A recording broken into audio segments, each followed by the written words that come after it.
Halo semuanya, perkenalkan nama saya Gerard Miti Lumanggaol dengan NIM 2150603071111055 dari program studi Teknik Elektro dan kelas 6FF Kewarganegaraan. Jadi pada video kali ini saya ingin menjelaskan dan memberitahukan sedikit memberitahukan sedikit studi kasus mengenai Konstitusi dan Undang-Undang Dasar 1945. Konstitusi adalah sebuah dasar dari suatu negara dan bisa dibilang sebuah naskah yang mencakup seluruh hukum, baik itu tertulis maupun tidak tertulis. Dan juga konstitusi merupakan badan dari sebuah bangsa yang membentuk dan mengatur sebuah bangsa. Konstitusi atau undang-undang dasar memiliki fungsi sebagai yang pertama, memberikan legitimasi terhadap kekuasaan pemerintah, memberikan batasan kekuasaan suatu pemerintah agar setidaknya pemerintah tidak bertindak sewenang-wenang, sehingga hak bagi warga negara dapat terjamin.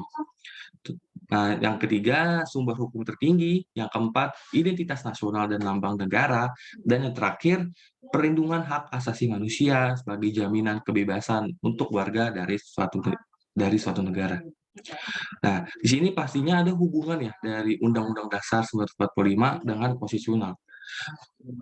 Undang-Undang Dasar 1945 adalah konstitusi bangsa Indonesia, yang mana Undang-Undang Dasar adalah hukum dasar negara yang tertulis. Undang-Undang Dasar 45 juga bersifat mengikat baik bagi penyelenggara negara, lembaga kemasyarakatan, dan seluruh warga negara dan rakyat Indonesia. Di sini saya akan memberitahukan studi kasus mengenai materi ini dan juga opini saya ya mengenai studi kasus tersebut. Studi kasus yang ingin saya bawakan adalah pemenuhan layanan kesehatan nasional bagi masyarakat Indonesia. Yang mana di sini pastinya pemenuhan layanan kesehatan ini merupakan pemenuhan konstitusional bangsa Indonesia. Bisa dibilang bahwa pemenuhan layanan kesehatan nasional ini biasa kita sebut sebagai BPJS ya, yang sering kita temui dan permasalahan yang sering kita perbincangkan di waktu yang belakangan ini. Yang di mana di sini BPJS ini merupakan sebuah kartu yang diberikan kepada masyarakat-masyarakat yang ekonominya kurang baik dan bisa dibilang tidak baik ya. Dan mana sini BPJS merupakan sebuah pemenuhan layanan kesehatan nasional dan diberikan pemerintah kepada masyarakat Indonesia.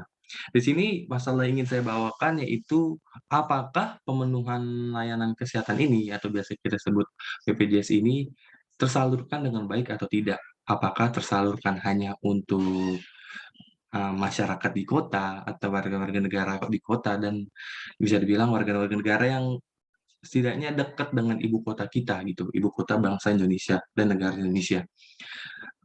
Di sini permasalahannya apakah warga-warga dan rakyat-rakyat Indonesia yang di desa dan yang di kampung-kampung yang jauh dari ibu kota atau jauh dari kota, itu apakah mendapatkan layanan ini atau tidak? Mendapatkan BPJS ini atau tidak? Yang pastinya di sana, bisa dibilang kondisi ekonominya pasti lebih buruk di sana daripada yang ada di kota.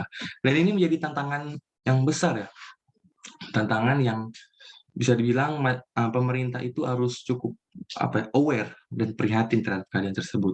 Di mana di sini masyarakat-masyarakat yang membutuhkan itu pastinya sangat banyak. Bukan hanya di desa yang saya sebutkan tadi, tapi masyarakat yang bisa dibilang kurang baik dalam hal ekonomi, kurang baik dalam uh, hal keuangan dan lain sebagainya gitu. Di mana di kota pun juga banyak sekali orang-orang yang menderita akan hal tersebut, yang di jalanan masih mengemis, yang di jalanan masih sakit-sakitan, dan walaupun sakit-sakitan mereka tuh harus mencari nafkah gitu untuk keluarganya sendiri gitu.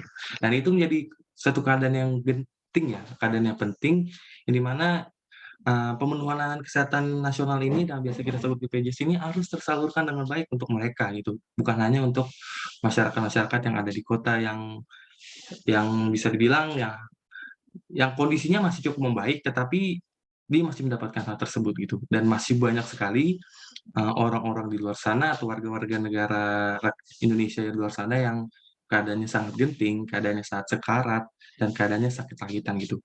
Dan ini menjadi suatu problematika ya bagi kita mahasiswa gitu, untuk terus menyuarakan suara kita kepada pemerintah agar, eee, masyarakat masyarakat yang membutuhkan itu mendapatkan layanan kesehatan tersebut gitu.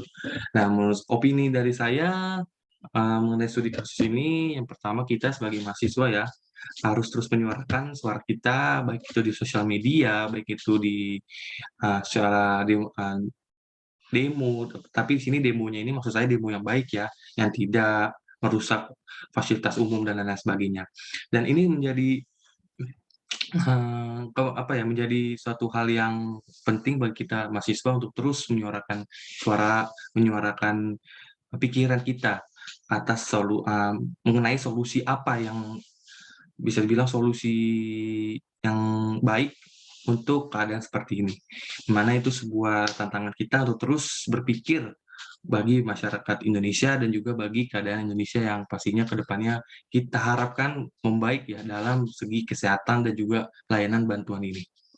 Jadi sekian aja penjelasan dari saya, mohon maaf jika penyampaian saya kurang jelas ataupun terbata-bata, terima kasih.